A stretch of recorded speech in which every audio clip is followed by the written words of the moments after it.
a clean chit. So that's where there are questions about whether there is a conflict of interest. And I'd like to bring in on this broadcast our managing editor of Business Today TV, Siddharth Zarabi, to kind of explain this further. The one question that everyone's asking right now, Siddharth, when you look at that breakdown and you look at the link that's emerged based on the Hindenburg report, is why didn't Madhabi Buch go ahead and recuse herself from the Adani case? Cite conflict of interest, as has been stated in multiple comments that have come in from Sebi and the Sebi chief, that all details were 100% given. There was transparency, there was recusals in cases of conflict of interest. Why not in this one then?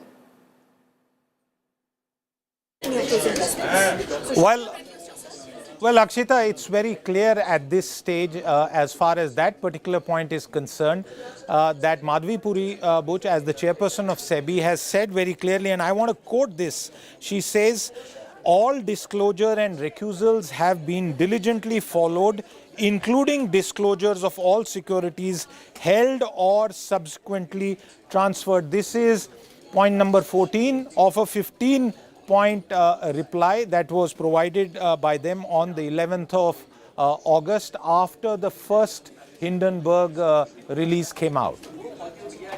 Okay, Siddharth, just stay with me because I also want to dig deeper into these allegations. We'll break it down for our viewers. What exactly has Hindenburg alleged here? Now, we'll put it forward in slew of number of allegations that they have leveled against Madhabi Buch and her husband Dhaval. Allegation 1, and this dates back to June 2015. This is what we referred to, which is that Madhabi Buch and her husband Dhaval had stakes in obscure offshore funds used in the Adani money siphoning scandal. We told you about the Mauritius-based company. There's also a Bermuda-based one. The allegation, of course, of those firms and their names have come up in the Adani money siphoning scandal, and as per the Hindenburg Research, you had Madhabi Buch and her husband also having stakes in this back in June 2015. Now fast forward to March 2017. Now the husband, Dhaval, seeks to become the sole authorized person to operate accounts, execute documents. What you see essentially is a handover of sorts of those investments away from Madhabi Buch but to her husband, Dhaval. And the next month, in April, Buch goes ahead and joins Sebi as a whole-time member. I must highlight here that before this, she was in the private sector. So she was, in fact, in the corporate sector and then jumped over to the Sebi. And before that, 1 month before, as we just highlighted for you, there were attempts to go ahead and transfer all of this to her husband because obviously it's a conflict of interest. Now, the next year, February 28, 2018, there's an attempt to go ahead and seeking redemption of all units. So this was done a year later as well. So this is one allegation which we also explained to you in the beginning of this broadcast about the link to the Adani Group. The second allegation from April 2017 to March 2022, and this was while Buch was part of Sebi. In fact, and then also the chairperson from March 2nd, 2022 onwards, she had 100% interest in an offshore Singaporean consulting firm called Agora Partners. So this is part 2 essentially of the expose that Hindenburg has put out on the Sebi chief. We'll move this forward for you to tell you more about allegation 2. This point right here, 100% interest in an offshore Singaporean consulting firm called Agora Partners. Now, 2 weeks after being appointed as Sebi chief, and the date given here is March 16th, 2022. 2 weeks after she was officially named as the Sebi chief, Buch transferred these shares to her husband, to Dhaval Buch. So it no longer was in her name. Any link that she had to this consulting firm was out. It was through her husband. So currently, as per Hindenburg's papers, she has a 99% stake in an Indian consulting business called Agora Advisory, and her husband is interestingly the director in this. These are part of allegation 2 that we've just explained to you. Let's take you through the next set of allegations. We're taking this slowly so you can really break down the level of charges applied here against Buch by Hindenburg. Now, allegation 3, and this is during her tenure again as Sebi member in 2019, her husband Dhaval was appointed as a senior advisor to Blackstone. Now, the reason that this also has raised questions and raised eyebrows is that he had not worked for a fund in real estate or capital markets before. So suddenly, out of the blue, he's given this role of senior advisor to Blackstone. So there are questions being asked right now of Madhabi Buch, the Sebi chief, and of her husband Dhaval. These are the three allegations essentially put forth right now in the Hindenburg papers, all of them targeting the Sebi chief. I want to bring in Siddharth Zarabi also on this. These are essentially the three allegations put forth, Siddharth. But after that, you had a follow-up response of sorts by Hindenburg, especially in light of the Sebi chief clarifying, Sebi also issuing a statement. Hindenburg seems to have actually doubled down on their charges against the Sebi chief. Well, that's how they have been, and in this fast-paced release and counter-release scenario, what seems to have happened is, as far as the four major allegations were concerned, I just want to quickly recount that for our viewers. What was the first one? It said there is financial opacity in the manner in which between April 2017 and March 2022, Madhabi Buch owned a Singaporean consulting firm. That was point number one. There are various claims made by Hindenburg in that regard. The second one was conflict of interest with Blackstone, and this conflict of interest revolves around the Sebi chairperson's tenure and her husband's appointment as a senior advisor at Blackstone, which is a major investor in real estate investment trust. The third was opaque business transactions, and of course this was one of the key elements, and along with that lack of disclosure. In the second set of claims by Hindenburg, the issue around the real estate seems to have been dropped. And what Hindenburg has now asked, and it's important for us to quickly take note of that, there are four key issues that they raise. One, they say that the transfer of shares into her husband's name happened 2 weeks after her appointment as Sebi chairperson. They also say that the Sebi chairperson used her private email for doing this. Hindenburg also claims that Ms. Buch has personally invested in and funds by the same sponsor, which accounts to a massive conflict of interest. This is the doubling down that you refer to. And they also say that the Singaporean consulting firm, which doesn't publicly report its financials, the Sebi chairperson has continued while serving as a chairperson to have revenue accruing to that firm. And therefore, Hindenburg is saying that in the interest of complete transparency, she should release the full list of consulting clients and details of the engagements through the offshore Singaporean entity and the Indian consulting firm, and also declare whether any entity and her husband may have had any interest in. So Hindenburg is doubling down, asking fresh questions, but on one aspect, which is the so-called correlation that was being drawn between Sebi and what it has done for real investment trusts, that seems to have been dropped for now, Akshita. Just one final question with you, Siddharth, and I'll just come across to you in a few moments. I just want to talk about what the reaction of the markets really has been today. It started off slow, and if you look at really how the markets have come to an end also, it ended flat. So in the red, essentially, for both Nifty and Sensex. But there was no real impact felt of the Hindenburg report on the market. So you see that clearly in the graph as well. Like I said, it ended flat, so it is in the red at the end of trading. But having said that, the impact was largely minimal, restricted perhaps to the Adani group, and most definitely not the kind of bloodbath that you saw the first time around when the first report had emerged as well. So interestingly, at one point at about 11 a.m., you had both, in fact, Nifty and Sensex in green, surging ahead. And there was also, of course, the impact being felt of IPES putting out a statement saying very clearly we didn't put any money or any of these funds in any Adani-linked group. So while we talk about that, Siddharth, I'll come back to you to talk about really how the markets have reacted, which we're showing here on our screens, but at the same time, what it's meant for the Adani group, Siddharth. 18 months ago, there was a complete bloodbath.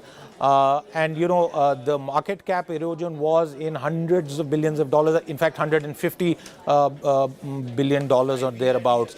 Today's trade, Monday, has been different. I think in some ways the markets have taken it in stride. When the original Hindenburg report was released on Saturday, there has been several replies, including very, very importantly, and this is germane to your earlier questions, that one of the entities, IIFL, which is now called 360° One, has come out with a very strong denial, saying that the money that the Sebi chairperson and her husband had allegedly invested in an entity never went to any Adani entity. That's the sort of simplified crux of their reply. So when that reply has come out, I think market participants have taken note of it.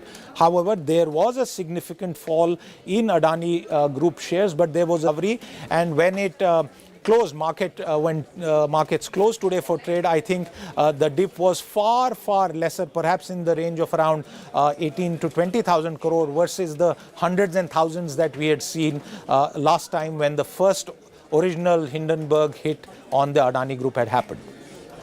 All right. Thanks very much, Siddharth, for joining us on this broadcast, explaining to us what really the report has highlighted and the allegations here, as well as what the reaction has been first day of the market's opening since the report was released over the weekend. Now, as expected, this has led to a huge political storm. The first time around, too, this rocked parliament led to, of course, a flurry of opposition reactions, claiming that this was all corruption that we're seeing in the regime right now. But now at this point, the opposition has come together to demand that there be a joint parliamentary committee investigation into the allegations leveled by the Hindenburg Research Group against the Adani Group, as well as against Sebi chief Madhabi Buch. Now, at this point, Rahul Gandhi also in a video statement has demanded her resignation, saying ideally, in light of these allegations, she should step down and there must be a detailed investigation. The BJP, however, has dismissed all of these allegations, accusing the opposition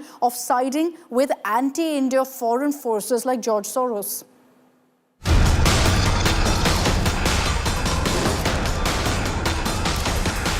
The controversy surrounding Hindenburg Research continues to intensify. Opposition parties latched onto the claims made against Sebi chief Madhabi Buch. Alleging an institutional collapse in stock markets, leader of opposition Rahul Gandhi voiced serious concerns, warning of significant risks to investors in the Indian stock market. It has now emerged that Sebi chairwoman Madhabi Buch and her husband had an interest in one of those funds. The savings of millions of Indians, hard-earned, honestly earned savings, are at risk. Slowly becoming crystal clear why Prime Minister Modi is against a joint parliamentary committee looking into this matter.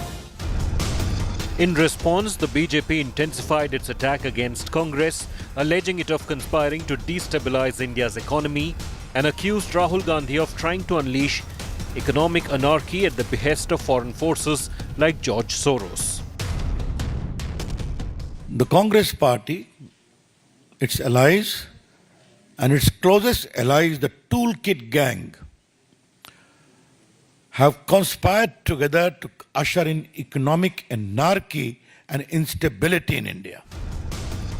Opposition is now gunning for resignation of Sebi chief Madhabi Buch. In 2015, you had invested into this very FBI that you now claim that you have no idea about the ultimate ownership. In 2018, you had personally corresponded with this particular fund on your own, in your own personal capacity. When the inquiry report started in 23-24, should you not have disclosed this? Opposition parties are demanding joint parliamentary committee probe into Hindenburg's claims, but the BJP rejected it as a political stunt. SEBI की अध्यक्ष का पैसा खुद ही उन offshore funds में लगा हुआ है, जहां पर की जांच करने की जिम्मेदारी सेबी को सुप्रीम कोर्ट ने दिया। तो क्या सेबी के अध्यक्ष को सुप्रीम कोर्ट में नहीं बताना चाहिए था कि इन्हीं फंड्स में हमारे पैसे लगे हुए हैं? जब तक इसमें जेपीसी नहीं बनेगी, तब तक इसकी निष्पक्ष जांच नहीं हो सकती। Any Tom, Dick and Harry sitting in foreign country will seek to destabilize India. And they will say JPC. They will belittle India's investors. They will belittle in India's stock market. That is their game. JPC's demand is a sham.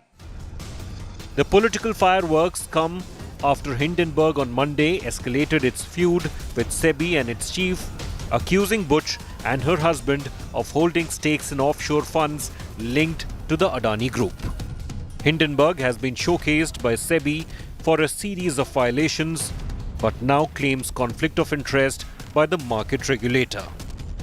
Bureau Report, India Today. And clearly just the beginning of the political showdown and the war of words that we're going to be witnessing over this Hindenburg report. We'll continue tracking all the latest here on India Today. On the other side of a short break at 6 p.m. prime, I'm getting you the latest on the investigation into the horrifying rape and murder of a 31-year-old trainee doctor in Kolkata. Mamata Banerjee has promised a CBI investigation if the cops don't wrap up the investigation by Sunday. We'll be getting you more. Interesting.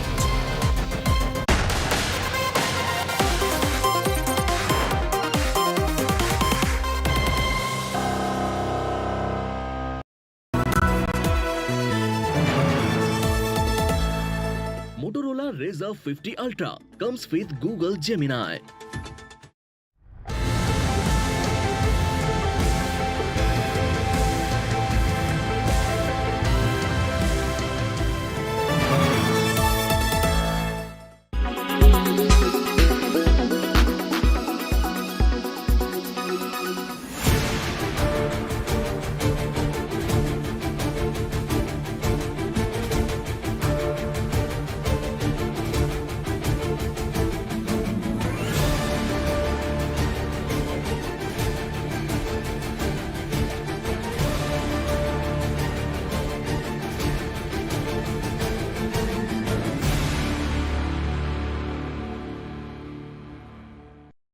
आज क्या सामने आया है?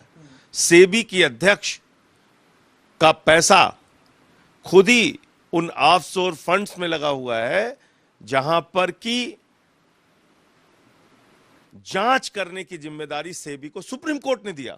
तो क्या सेबी के अध्यक्ष को सुप्रीम कोर्ट में नहीं बताना चाहिए था कि इन्हीं फंड्स में हमारे पैसे लगे हुए हैं? जब तक इसमें जेपीसी नहीं बनेगी तब तक इसकी निष्पक्ष जांच नहीं हो सकती और देश के सामने सच्चाई नहीं आ पाएगी। सेबी चेयरमैन पे भी आप एक्शन की मांग? हटना चाहिए उनको बिल्कुल हटना चाहिए। उनको तो बनाया ही गलत था। नरेंद्र मोदी जी के खिलाफ इतना दिल में घृणा है कि तीसरी बार प्रधानमंत्री कैसे बन गए। After being rebuffed by the people of India,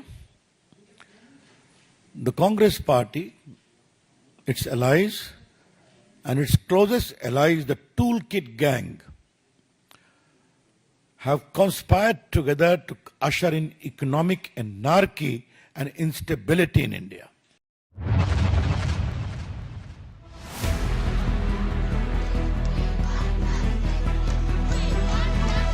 Massive outrage after the death of a 31-year-old PG trainee doctor at the government-run RG Kar Medical College and Hospital in Kolkata.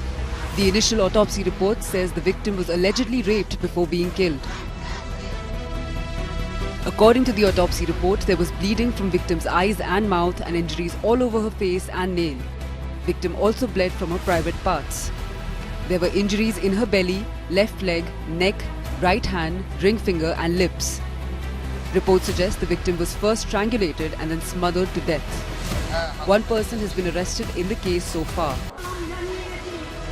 West Bengal Chief Minister Mamata Banerjee has assured stern punishment. The Chief Minister has assured the victim's family justice will be done. The BJP staged protests claiming collapse of law and order under Mamata's rule. The rape and murder case has sent shockwaves across the nation. Victim's family only hopes that justice will be done quickly. With Suryagini Roy, Anirban Roy in Kolkata, Bureau Report, India Today.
Woman doctor raped, murdered. Autopsy reveals true horror of rape. Accused was civic volunteer with cops. Pan-India doctors stir for justice.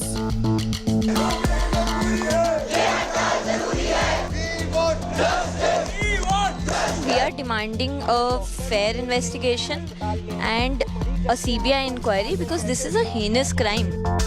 BJP demands CBI probe into the case. Police निरपेक्ष जांच नहीं कर पा रही है, मुझे लगता है इमीडिएट सीबीआई को हैंडओवर करना चाहिए. Mamta issues ultimatum to Kolkata cops. Police যত তাড়াতাড়ি সম্ভব দোষীদের গ্রেফতার করবে. Kolkata rape and murder horror.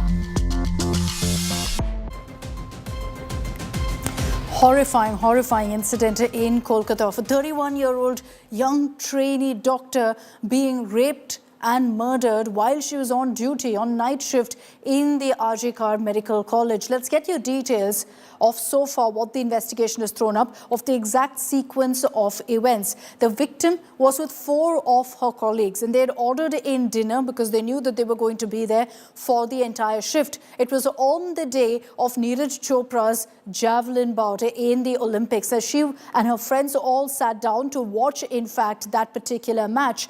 Now, once that got over, we are told by police sources that the other friends, her colleagues, went ahead and left. They left from that particular spot. The victim continued her studies in the room. This was a seminar hall of sorts in which she was seated. Now, she continued her studies there, but after that, she went to sleep at around 3 a.m. The accused, Sanjay Roy, then stepped in. He entered, and remember, he was posted as a civic volunteer of the Kolkata police in the outpost of this hospital. So his duty was in this hospital on night shift.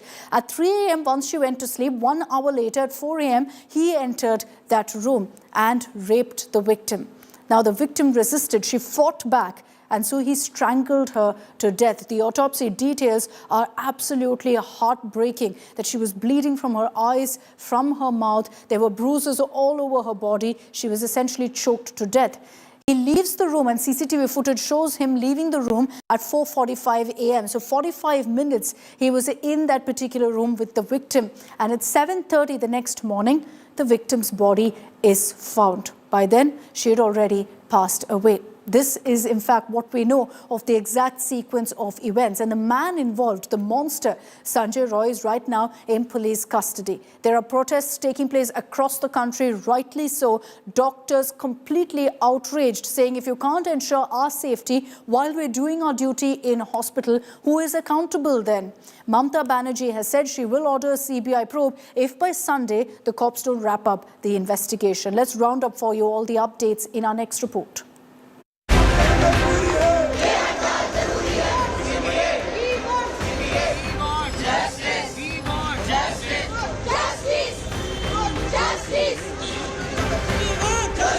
Doctors across India up in arms.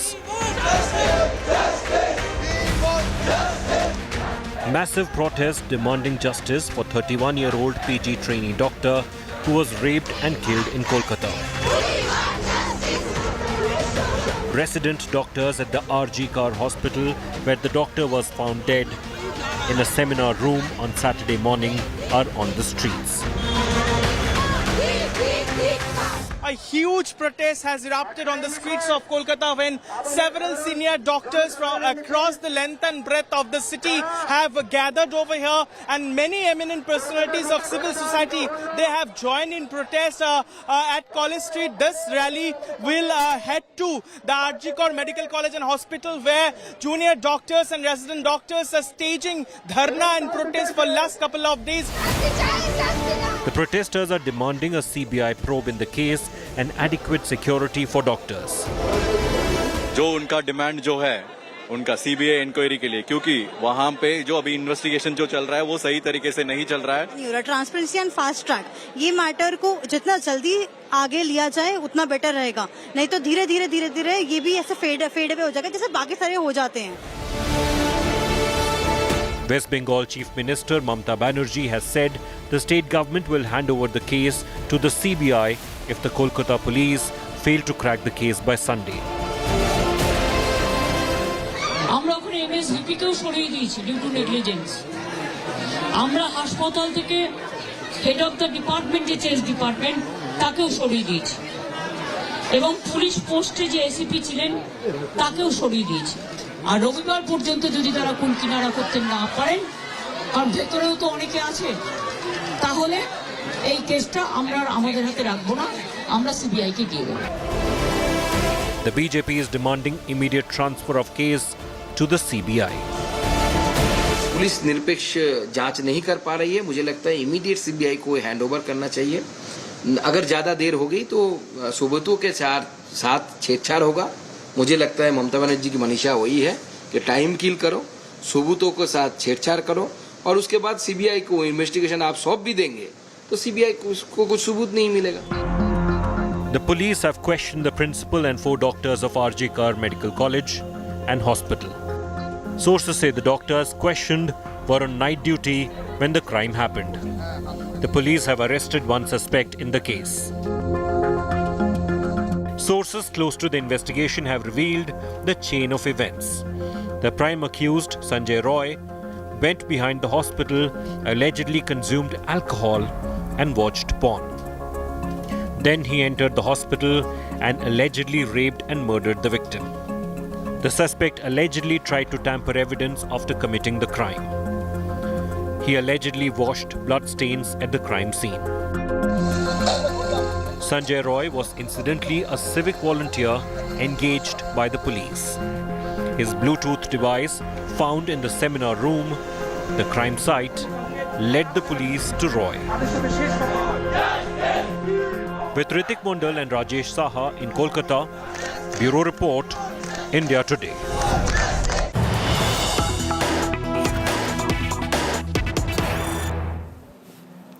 And there's been a growing chorus for the case to be handed over to the CBI, particularly with the BJP also leading the charge, saying they have no faith in the state police. Let's get your reaction from the Union Education Minister, Dharmendra Pradhan, also all this unfortunate, terrible tragedy in Bengal. The Education Minister has alleged that law and order in Bengal is collapsing and that students are not safe in the state. Remember that this young woman, all of 31, was a trainee doctor who was working at the RG Kar Hospital, and that's why the Education Minister now saying very clearly that answers must be given by the Mamata government, that the government in Bengal must be held accountable. Let's play out for you what Dharmendra Pradhan has said.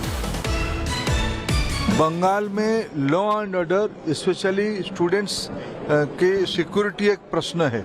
कुछ दिन पहले जादवपुर में भी ऐसे एक incident हुई थी। दोबारा इस प्रकार की इंसिडेंट एक सरकारी इंस्टीट्यूशन में जो घिनौना काम हुआ है उसको कितना भी कठोर शब्द में निंदा किया जाए, भर्त्सना किया जाए, वो कम होगा। बंगाल सरकार को उसके बारे में गुनहगारों को कार्रवाई करना पड़ेगा उनके ऊपर, और बंगाल सरकार उसके लिए उत्तरदायी होना ही पड़ेगा। So the BJP has, of course, been lashing out at the Mamata government over the incident of this rape and murder that's taken place in Kolkata. And even as pressure has piled on the state government, Mamata Banerjee also has said that she may just hand over this case to the CBI if, in fact, in 1 week's time, the Kolkata police is unable to wrap up the investigation. But the Education Minister right now, Dharmendra Pradhan, questioning if students right now in Bengal are safe. Let's get you more breaking news that's coming in on the investigation. So several doctors who were there at the hospital with the victim on night shift on duty have also been summoned, are being questioned by, in fact, the Kolkata police. What we're also picking up from our sources is that all doctors at the hospital are being also questioned. Now, this is a routine affair. It's not that the cops suspect that any of them were involved, but it is to ensure that any suspicion, any details, any leads that these doctors, colleagues of the victim really had about what happened to her is immediately handed over to the police. Ritik Mondal is joining us live from Kolkata with more details on this. Ritik, the cops now on pressure. They are going to speed up this investigation because Mamata Banerjee has given them a deadline till Sunday to wrap up this this case. Through the day, you've been reporting for us on the kind of protests that have broken out in the streets of Kolkata, and there's solidarity marches taking place across the country right now. Well, definitely the deadline has been fixed by the Chief Minister of West Bengal for the probing SIT team of Kolkata Police. There are several measures being taken. That's what we are given to understand. But what we can see is only anger and that protests are raising at Arjikor Medical College Hospital. This is at 6:30 in the evening, and what we can see, more voices are joining this protest where junior doctors and resident doctors are staging protests and dharna. We can see now several doctors across the length and breadth of the city, they have joined in this protest. We can see senior doctors from several other government and non-government hospitals. They are also joining this protest, demanding justice for the victim lady. Now what we are given to understand, a thorough inquiry is being conducted by the SIT team of Kolkata Police. The commissioner reassured the protesters within a very span of a time this matter will be solved. Their demands is a thorough judicial inquiry. Remember, they also pushed for a release of the detailed post-mortem report of the crime which has been narrated immediately after the demand to the protester. The Commissioner of Police of Kolkata visited the protesting doctors and then narrated what exactly the autopsy report said in this investigation. But we do understand that the protests are only raising because they demand a very peaceful and a safe place at government hospital across the city, which is why more doctors are joining this protest. Mamata Banerjee has suggested that if the probing team fails to reach to any conclusion till Sunday, the matter would send to a central agency like CBI. So investigation will be handed over to CBI. What is the perhaps we do understand that that's a demand for a section of protesting doctors and several political leaders, including Bharatiya Janata Party and several other organizations as well. Now I can see that in Kolkata, and of course nationwide protests are being conducted, and there are medical facilities are being halted and hampering because being raised by hundreds of locals there in Kolkata.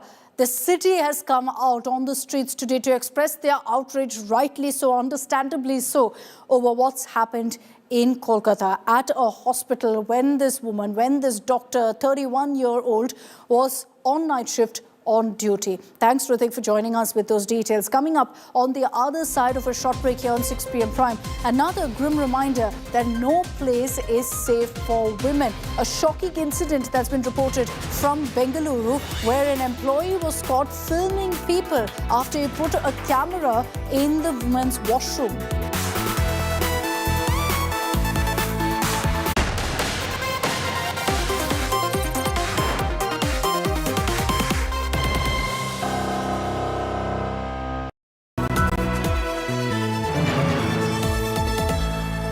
Motorola Razr 50 Ultra comes with Google Gemini.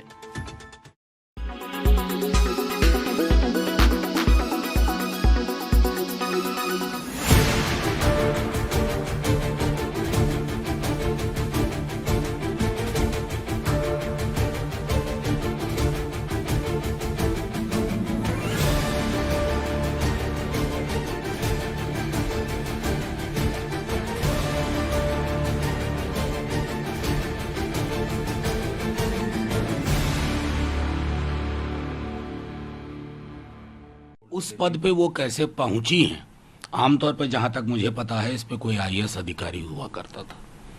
इनका उस पद पर पहुंचना ही शक के दायरे में, लेकिन ये कैबिनेट नाम की कोई चीज नहीं है। इस सरकार में 2 लोगों की चलती है। मुझे तो लगता है कि संभवतः टॉप मिनिस्टर्स को भी नहीं पता होगा, 1-2 को छोड़ करके। सवाल ये नहीं कि 15 में और 17 में बने, सवाल ये है कि उनके पति का स्टेक कहाँ है, क्या उनसे फेयर प्ले की उम्मीद की जा सकती है इंश्योर करने की। राहुल गांधी शुरू से भ्रम फैलाते हैं, कोई देश का दुश्मन ही अफवाह फैलाएगा। ये कभी विदेश जाते हैं, विदेश में फैलाते और देश के अंदर फैलाते। मैंने तो आपको बता दिया, ये आज नहीं, पिछले 4-5 सालों में बीबीसी की डॉक्यूमेंट्री, 2023 में हिंडनबर्ग की रिपोर्ट, चाहे रिलीजियस फ्रीडम की रिपोर्ट हो, ग्रेटा थनबर्ग का बयान हो, किसानों के ऊपर बयान हो, ये सब के सब संसद सत्र के दौरान आए हैं। तो मैं पुनः कहना चाहता हूं कि विदेशी कंपनियों से कांग्रेस का रिश्ता पुराना है, इसलिए भारत के हर आर्थिक संस्थान पर लगाना निशाना है और इसके द्वारा किसको फायदा पहुंचाना है, ये भारत की प्रबुद्ध जनता को निश्चित रूप से समझ में आना है।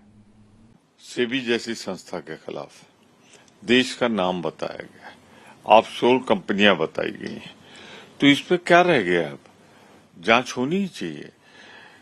जांच सिर्फ होनी नहीं चाहिए, ये दिखना भी चाहिए कि निष्पक्ष जांच हुई। तो इसी के लिए हम कहते हैं ये गंभीर प्रकरण है। हमारा बिल्कुल स्पष्ट मत है कि ज्वाइंट पार्लियामेंट्री कमेटी का गठन हो। वो देश हित में बड़े भारी, मैं कहूंगा इतना महत्वपूर्ण सवाल है। सिर्फ धनराशि नहीं, एक कंपनी जो दुनिया का फैसला कर रही, दुनिया की जांच कर रही है, वही शक के दायरे में है।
Make your media plan smarter with India Today Live TV on your connected devices.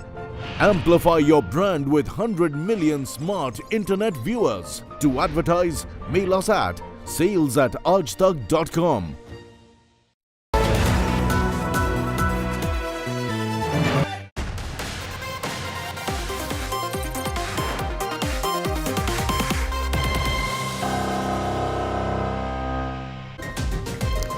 Welcome back. A shocking incident that's been reported from Bengaluru that sent shockwaves really across the country.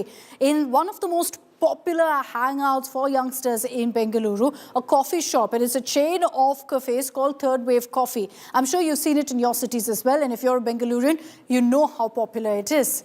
Now, the Third Wave Coffee outlet in Bengaluru's BL Road finds itself in the midst of a controversy, and here's why. There's a huge hidden cam scandal that's come to light. Now, one of the women customers actually went ahead and used the washroom. And when she entered the washroom, she went into the cubicle and noticed something was amiss. And as soon as she did, she realized that there was a small hole in the dustbin that was placed right in front of the cubicle, essentially facing the toilet. And here's the shocking bit that she discovered. Upon closer inspection, she saw that there was a mobile phone. Now, the phone was hidden and a hole was made in the dustbin, essentially to ensure just the camera points at the cubicle, points at, in fact, the toilet, to go ahead and record what's happening in the loo, to go ahead and film women. The phone was on flight mode, so it doesn't ring, it doesn't make any sound, and nobody would get suspicious. But through it, it was placed strategically and all through recording, in fact. That's what she says. The victim says that she saw, in fact, the phone placed strategically and it was recording constantly footage. The camera was visible and it was capturing footage of the washroom. Now, whose phone is this? This woman immediately reported it to the management of the cafe, who immediately kicked into action. They pulled out the phone, switched off flight mode, and checked whose phone it was. It was one of the staff members working at that very coffee shop. His name was Manoj. He was a resident of Bengaluru, hails from Shivamoga, and he had gone ahead and placed his phone in this manner to go ahead and record women while they were in the washroom. Now, this incident has obviously triggered alarm bells for women across the country, because now you have to be doubly careful everywhere we go. Even in a public washroom, there is no guarantee of safety, and clearly you have to always be alert, always check your surroundings, because even in public washrooms, in a very popular cafe like this one in Bengaluru, these kind of incidents are happening. The complainant's friend went inside the washroom and she found a mobile recording placed in a concealed manner, wrapped in a tissue paper, and she just took that mobile and brought it to the notice of the staff over the present over in that cafe. Based on that, our inspector has reached the spot and we have registered the complainant, and accused has been apprehended. Accused was working in that cafe for the past 1 year, and he was the resident of Shivamoga district, Bhadravati Taluk, and he used to reside in the nearby place in the Palace Guthalli, and we have seized his mobile and we have sent it for forensic analysis, and we have apprehended him. Absolutely shocking incident that's been reported from Bengaluru. That's all I have time for in this edition of 6 p.m. Prime. Thanks very much for tuning in. Coming up on the other side is Democratic Newsroom, where all of us will be coming together to discuss India's performance at the Olympics.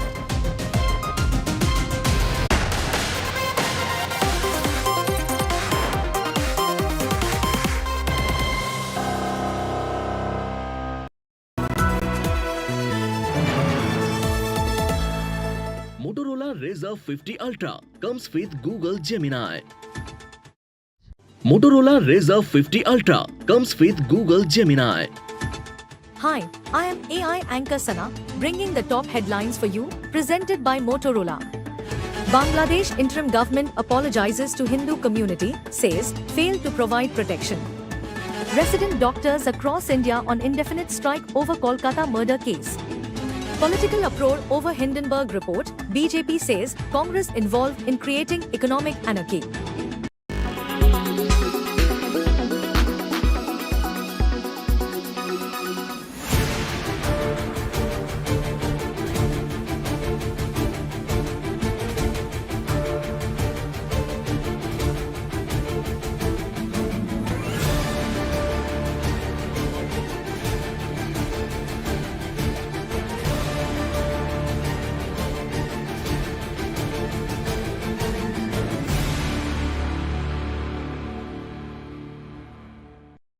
The Congress has been rejected for the third consecutive time. They cannot prove this. They are very, very upset about it, which is why they're trying to create panic, spread fear, discredit our stock system, defame our regulators, and destabilize and derail our economy.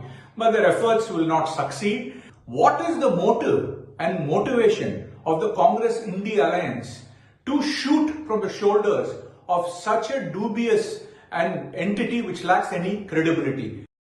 Madam Madhabi Buch, in 2015, you had invested into this very FBI that you now claim that you have no idea about the ultimate ownership.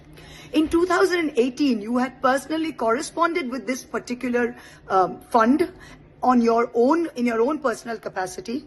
When the inquiry report started in 23-24, should you not have disclosed this? Should you not have recused yourself? And how could you possibly say that you know nothing about this fund? How can the Sebi summon an overseas fund, Hindenburg, when it is completely ignoring the role of the FBIs?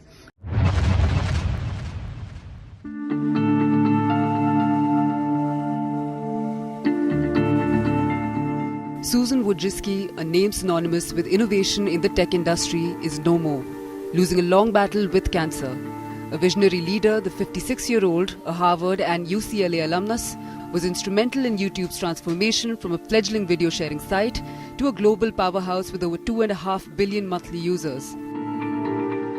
She began her career at Google in its earliest days, famously renting out her garage to the company's founders, Larry Page and Sergey Brin. Wojcicki joined Google as its 16th employee, playing a key role in the development of AdSense, a cornerstone of Google's revenue model.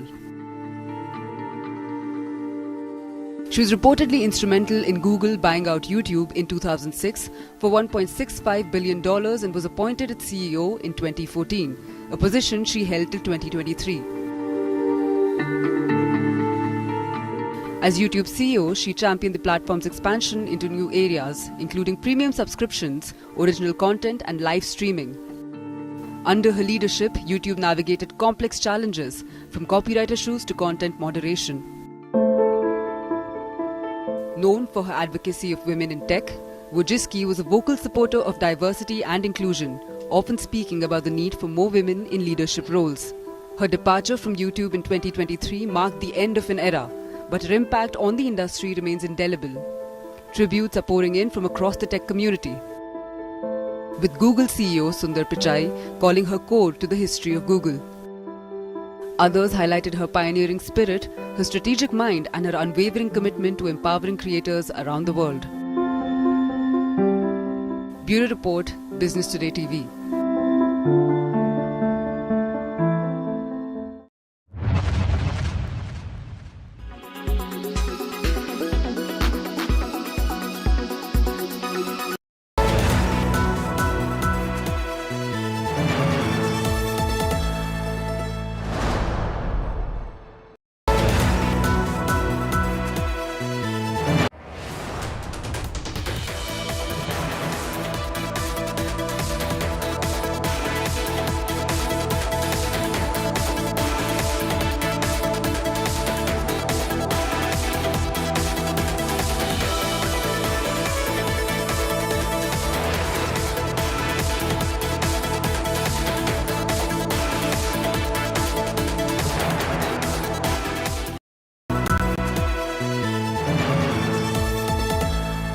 Motorola Razr 50 Ultra comes with Google Gemini.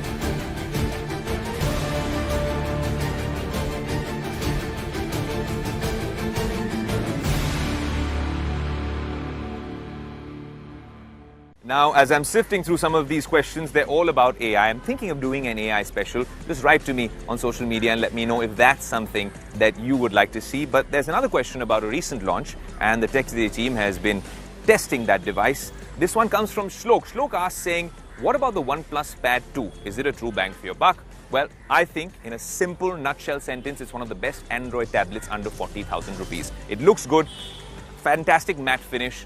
Honestly, it's slightly heavy, and if you attach the keyboard, then you can't really use it as a laptop. You need a flat surface to use the kickstand, otherwise it'll fall. But look at the other features on this device. The OnePlus Pad 1 was amazing, one of the best Android tablets out there. I think they've outdone themselves with the OnePlus Pad 2, and I'll tell you why. Now, what are the features you're getting with this Android tablet? A 12-inch display, a 144Hz refresh rate, 900 nits of brightness, and Dolby Vision. That makes it amazing for content consumption. We've had no complaints whatsoever. It comes with a Snapdragon 8 Gen 3 chip. That means, in simple terms, the latest and greatest in the Android world. This is perhaps one of the most affordable tablets with that chipset. Now, with OnePlus devices, gaming and multitasking is always fantastic. It also comes with a 9510 mAh battery, which means that you have a full day of content consumption, 0 to 100 with fast charging in 70 to 80 minutes. One big miss, though, is that it has no IP rating, which is, of course, something available with the Samsung S9 Tab. But now, think about it. This comes at nearly half the price of what the Samsung costs. Yes, the Samsung tablet has IP rating, it comes with a cellular option, and it's a fantastic display. But this one has Dolby Vision, fast charging, and a bunch of features, the most important thing being half the price. Honestly, the OnePlus Pad 1 was perhaps the best Android tablet out there. Our initial impressions and experience with the OnePlus Pad 2 are exactly on the same lines. It's one of the best Android tablets that money can buy, a true bang for your buck.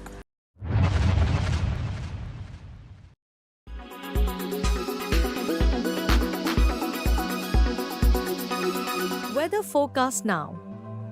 Delhi, maximum 36 and minimum 26 degrees. Mumbai, maximum 30 and minimum 26 degrees. Kolkata, maximum 34 and minimum 27 degrees.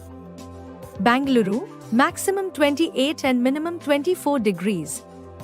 Chennai, maximum 33 and minimum 25 degrees. Hyderabad, maximum 31 and minimum 23 degrees.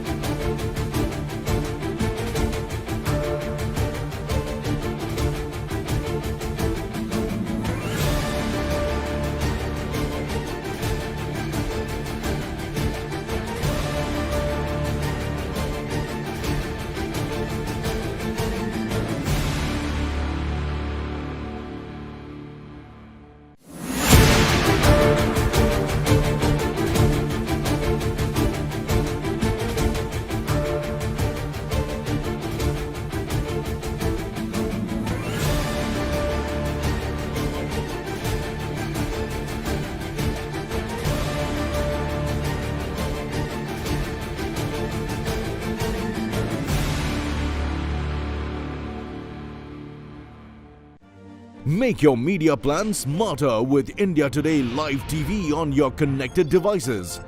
Amplify your brand with 100 million smart internet viewers. To advertise, mail us at sales@aajtak.com. Make your media plan smarter with India Today Live TV on your connected devices. Amplify your brand with 100 million smart internet viewers. To advertise, mail us at sales@aajtak.com.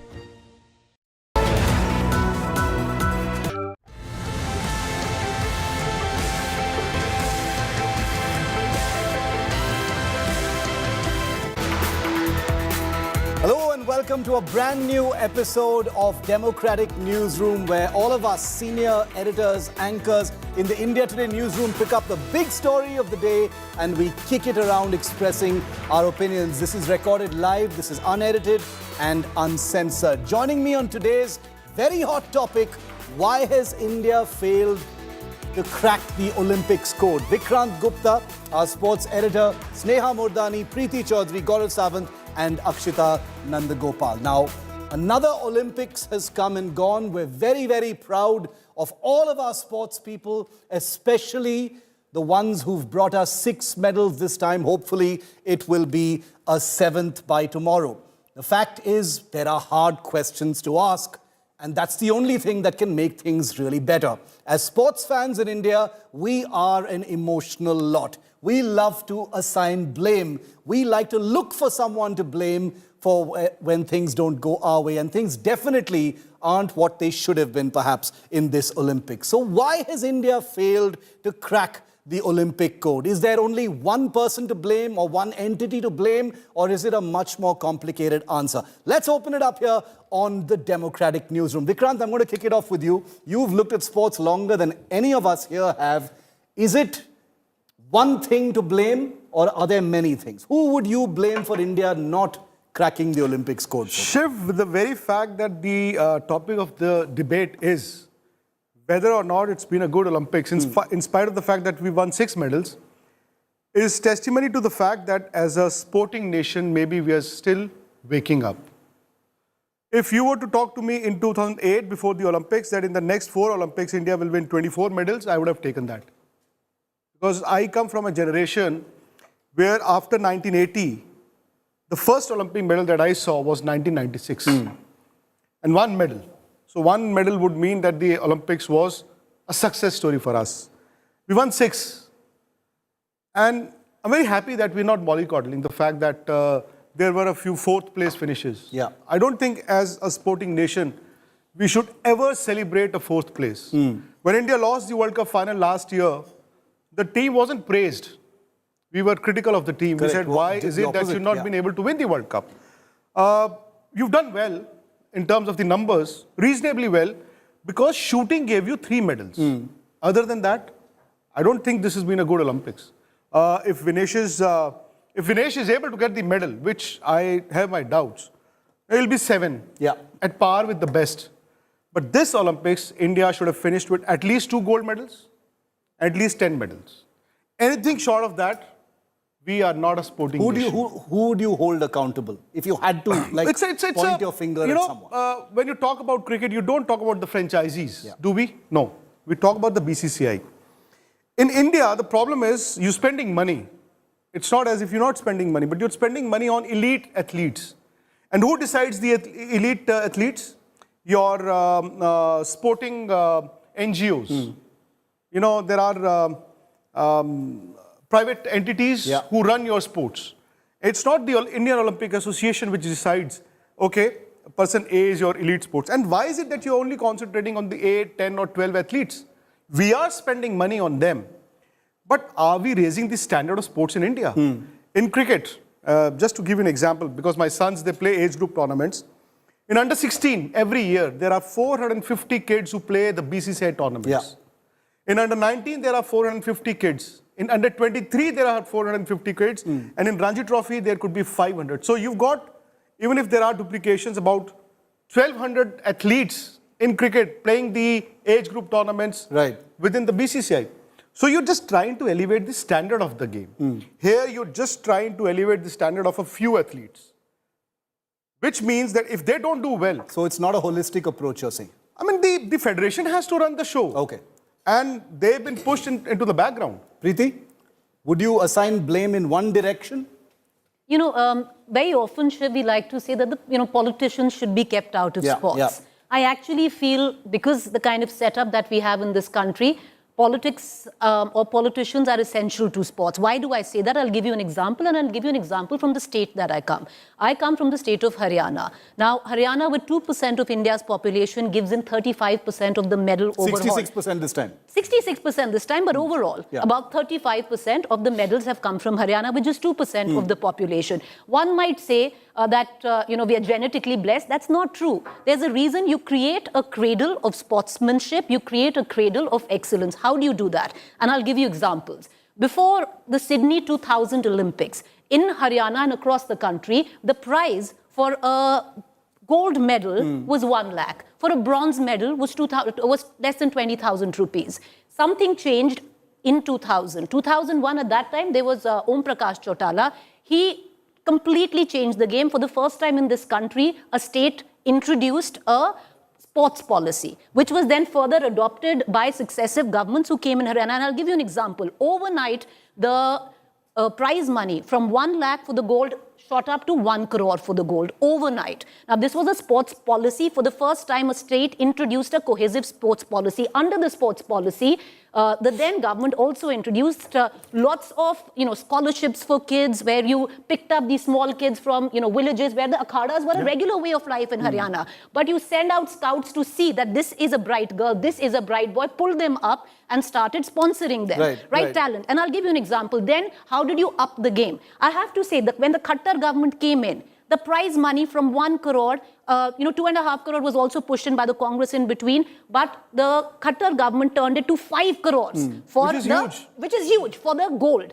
right? So the incentive exploded. And then there was a constitutional amendment in the Haryana Assembly in 2003, and I remember under the Huddas at that point of time, which made sure that if, you know, a person goes to a national, you will be, you know, you'll have job security, right? And you'll get that kind of support. Haryana was the first, you know, just give me 30 seconds, was the first state to introduce, you qualify for the Olympics. I don't care if you get a medal, we'll give you 15 lakhs. Now, look at it. I just want our viewers to shut their eyes, other than an Abhinav Bindra. Abhinav Bindra, fabulous, we're proud of him, but he came from privilege, right? Now tell me, how many of our sports persons can actually come when they are 13, 14, where they can tell their parents, I want to be a sports person, invest in me, and if I fail, then what? You've got to incentivize. You know, it's great to blame the players today and say you have everything at your disposal, yet you're not fighting and not performing. You are investing in players when they are already their top level. You're not hand-holding them through it. The question then rises... You've got boxing, you've got wrestling. Everything. And the reason they do well is because you know It's the best place. If the structure exists, Yeah, if the you Haryana created model, a nursery. So if the Haryana model, so 1.66% of the land area in the country, which is Haryana, has yielded 66% of the 2% medals. of the population. The number of medals is small overall, as Vikrant said. We shouldn't be happy with anything less than 10. But the fact is, if the Haryana model exists, and Akshita, if you want to come in since you started, then I'll go to Gaurav, is it then just difficult to blame anyone? Because even with the Haryana model in place, and Vikrant, I'll come to you after that, is that all of the states know this. This incentive model exists. Everyone knows it. It's public information. Sure. We've got the Olympic gold quest. We've got TOPS. We've got all these other national schemes as well. Then what happened? Who do you blame? So I think that both Vikrant and Preeti have spoken about talent spotting and whatnot. I have a bit of an unpopular opinion on this, which is that, first of all, I was majorly disappointed by the number of medals that we brought back. So no, I wasn't satisfied with what we had because I thought we could do much better. Yeah. I also greatly agree with what Prakash Padukone said, which is that, the athletes also need to step up. And I don't necessarily blame each and every one of them. I blame the high-profile ones who Vikrant spoke of, who've got all of the resources, at their beck and call. And many of them didn't step up. I was very disappointed with Lakshya Sen finishing fourth because I felt that he choked at the last minute. Vikrant, you were in the same finals. You could have won the same finals. I know, exactly my point. So, I felt... You think we're soft on athletes? I feel that, because that's the message that Prakash Padukone was putting out. You started off, Shiv, saying that we're very emotional about it. And I think that emotion comes in the way of us being critical when we need to be. We can't mollycoddle our athletes. So criticism is interpreted as hate. Where we expect them to perform, yeah. Exactly, where we expect them to perform, they must. We must have that room where we say that, look, you didn't do well. We should be able to critique them. We should be able to say that they didn't bring their A game to the Olympics. I mean, finishing fourth in so many sports is simply unacceptable to me. Because like we've said, it's a medal or nothing. Yeah. So it means that you've essentially choked at the last moment. I'll get to the issue of choking also in just a bit. But yeah, Gaurav, would you point your finger in one direction more than any other, or would you say that it's complicated, it needs a kind of holistic response? So look at India's track record from the 1900s. Yeah. I'm talking about pre-independence India. From 1900, where Norman Pritchard won a silver, again in France, in Paris. From his silver to Neeraj Chopra's silver in 2024. So in 124 years, we've only got 40 medals. And, then we say, wow, we are Haryana, we are the cradle. We're very, very mediocre. We're very mediocre in our entire approach to the sport, to our entire approach to